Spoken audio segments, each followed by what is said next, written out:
जय हिंद दोस्तों, स्वागत है वे फॉर सक्सेस क्लास में आपका। तो जैसे कि आज का पेट पेपर हुआ है 16 अक्टूबर का, जो प्रथम पाली का, उसके जो जीएस के क्वेश्चन हैं उसका मैं पूरा सॉल्यूशन दे रहा हूँ इस पेपर में। तो आप बने रहिए पूरे वीडियो में और देखते रहिए एक से एक क्वेश्चन को। सारे क्वेश्चन आपके सॉल्व किए हैं मैंने जो जीएस के हैं, और सही उत्तरों के लिए पूरा वीडियो जरूर देखिए। पहला क्वेश्चन है हमारा, निम्नलिखित में से किस अधिनियम के ने बैंकों के राष्ट्रीयकरण के लिए शर्तें निर्धारित की गई थी? तो इसका सही उत्तर होगा भारतीय रिजर्व बैंक सार्वजनिक स्वामित्व में हस्तांतरण अधिनियम या बैंकिंग नियम विनियमन अधिनियम एक्ट, बैंकिंग रेगुलेशन है, reserve bank of India transfer to public ownership act. तो ये हमारा जो पहले का है वो आंसर बी सही है, भारतीय रिजर्व बैंक वाला ऑप्शन। दूसरा क्वेश्चन है हमारा, 1991 नई नीति आर्थिक नीति जो एनईपी के तहत उदारीकरण और निजीकरण की पहल का प्राथमिक परिणाम निम्नलिखित में से कौन सा था? तो जो उदारीकरण और निजीकरण का परिणाम था उसकी वजह से वैश्वीकरण हुआ था, जो कि ग्लोबलाइजेशन जिसे कहते हैं। क्वेश्चन नंबर 2 आगे क्वेश्चन है हमारा, निम्नलिखित में से किसे भारत में हरित क्रांति के जनक के रूप में जाना जाता है? तो भारत में हरित क्रांति के जनक जो हैं वो एम.एस. स्वामीनाथन जी हैं। भारतीय संविधान के लिए जो डीपीएसपी हैं, राजनीति के निर्देशक सिद्धांत, निम्नलिखित में से किस संविधान से प्रेरित हैं? तो क्वेश्चन नंबर 4 का होगा, जो आयरलैंड का संविधान है वहां से डीपीएसपी लिया गया था। भारतीय संविधान के अनुच्छेद 19 में कौन सा अधिकार शामिल है? तो भारतीय संविधान के अनुच्छेद 19 में जो हमारा अधिकार शामिल है वो है right to freedom of speech and expression, मतलब वाक और अभिव्यक्ति स्वतंत्र का अधिकार। संसदीय प्रणाली में कार्यपालिका किसके प्रति उत्तरदायी होती है? तो कार्यपालिका जो होती है उत्तरदायी होती है हमारा विधानमंडल के प्रति, लेजिस्लेचर जिसे कहते हैं। निम्नलिखित में से कौन सी भारतीय संविधान की मुख्य विशेषता नहीं है? तो भारतीय संविधान की मुख्य विशेषता नहीं है। तो इसमें यहाँ 2 टायर गवर्नमेंट नहीं होती है, मतलब कि द्विस्तरीय सरकार नहीं होती है। भारत में 3 त्रिस्तरीय सरकार है, जिसमें सबसे पहला होता है हमारा संघ, फिर होता है राज्य, फिर होता है हमारा पंचायत। 8वां क्वेश्चन है हमारा, एक हॉर्स पावर में लगभग कितने वाट के बराबर होता है? तो एक हॉर्स पावर लगभग 746 वाट के बराबर होता है। 9वां क्वेश्चन, निम्नलिखित में से कौन सी एक रासायनिक अभिक्रिया नहीं? तो रासायनिक अभिक्रिया नहीं होती है, पानी का भाप में रूपांतरण रासायनिक अभिक्रिया नहीं होती है। पायरिया निम्न में से किसका रोग है? तो पायरिया हमारा मुंह में होता है, तो ये जो रोग होता है ये मसूड़ों का रोग होता है, इसकी वजह से मुंह से गंध आने लगती है। फ्लोएम एक ऊतक है जो निम्नलिखित में से किसमें पाया जाता है? जो फ्लोएम होता है टिश्यू होता है, वो पौधों में पाया जाता है, प्लांट्स में पाया जाता है। भारत की पंचायती राज व्यवस्था में कितने स्तर हैं? तो भारत की पंचायती राज व्यवस्था जो है उसमें 3 स्तर होते हैं, जिसमें सबसे पहले होता है हमारा जो होता है जिला पंचायत, फिर क्षेत्र पंचायत होता है, फिर प्रधान होते हैं।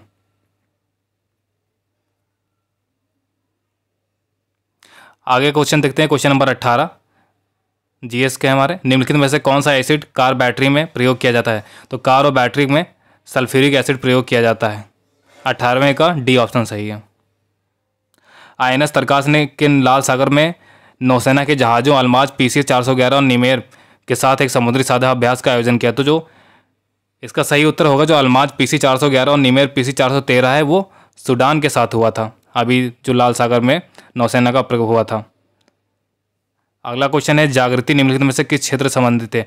तो जागृति है ये कार्यक्रम चलाया गया था सरकार के द्वारा, तो ये उपभोक्ता जागरूकता के लिए चलाया गया था, कंज्यूमर अवेयरनेस जिसे कहते हैं। क्वेश्चन नंबर 36 का, महाराष्ट्र में स्थित औरंगाबाद का नया नाम लिखिए। तो महाराष्ट्र में जो औरंगाबाद है उसका नया नाम शिंदे जो गवर्नमेंट है उसके द्वारा, सरकार है उसके द्वारा बनाया गया था, तो छत्रपति संभाजी नगर किया गया था, संभाजी नगर इसका सही उत्तर होगा।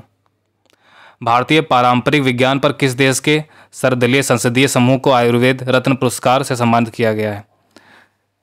जो भारतीय पारंपरिक विज्ञान है, which countries all party parliamentary group on Indian traditional sciences conferred the Ayurveda Ratna award? तो इसका सही उत्तर है यूके।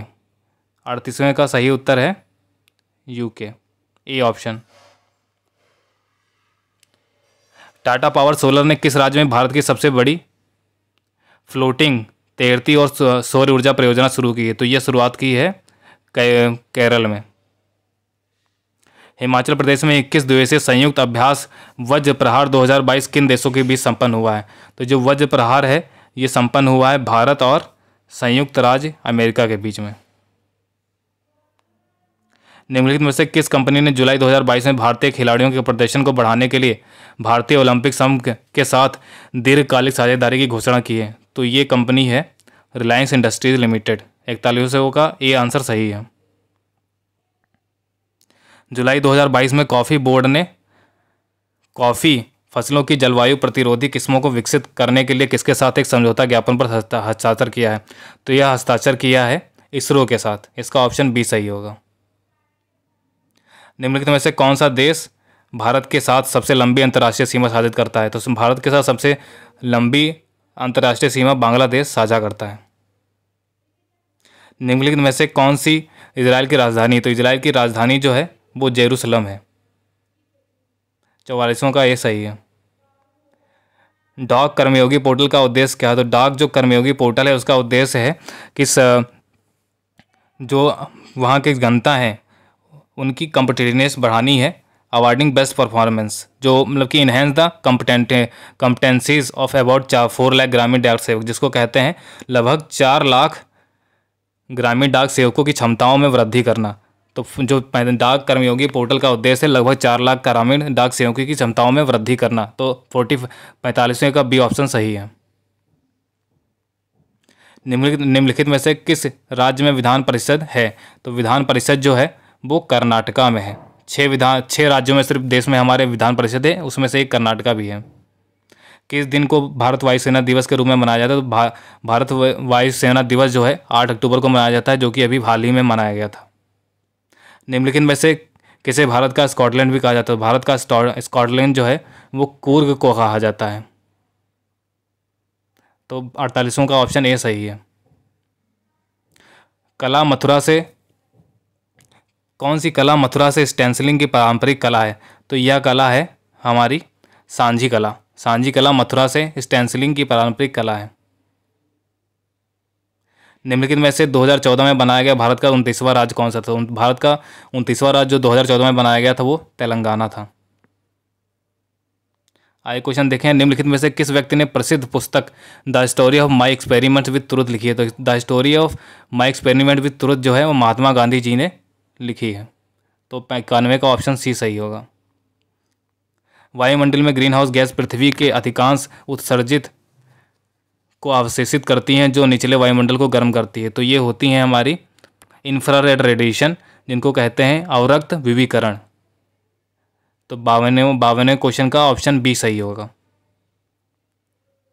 वॉलीबॉल निम्नलिखित में से किस देश का राष्ट्रीय खेल है? तो वॉलीबॉल जो है वो नेपाल का राष्ट्रीय खेल है, जो कि हाल ही में बनाया गया है। तो 53वें का ऑप्शन बी सही होगा।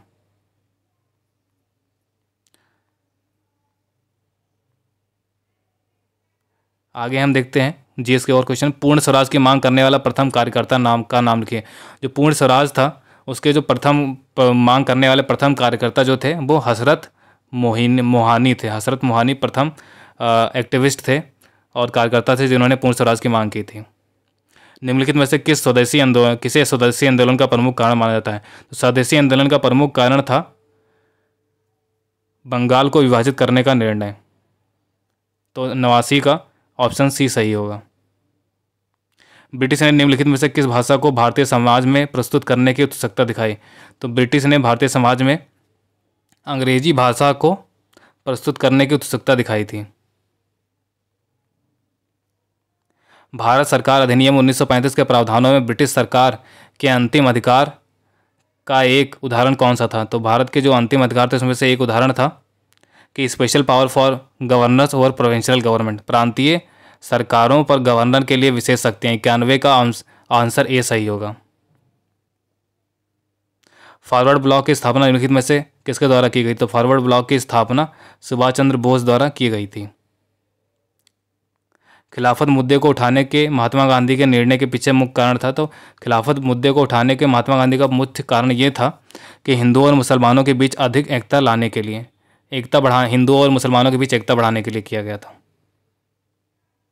भारत में निम्नलिखित में से किस स्थान पर दिन और रात के तापमान में व्यापक अंतर पाया जाता है। बहुत ज़्यादा अंतर जो पाया जाता है दिन और रात के तापमान में, वो थार मरुस्थल में पाया जाता है भारत में। 94 का ऑप्शन ए सही है। विश्व को कितने प्रमुख काल क्षेत्रों टाइम जोन में विभाजित किया गया? तो विश्व को 24 काल क्षेत्रों में विभाजित किया गया है और 95 का सी ऑप्शन सही होगा। निम्नलिखित में से कौन जनसंख्या परिवर्तन का घटक नहीं है? तो जनसंख्या परिवर्तन का जो घटक नहीं होता है वो होता है रुग्णता नहीं होता है, जिसको कहते हैं मॉर्बिडिटी। 97वां क्वेश्चन, लक्षद्वीप की राजधानी निम्नलिखित में से कौन सी है? तो लक्षद्वीप की राजधानी जो है वो कावारत्ती है।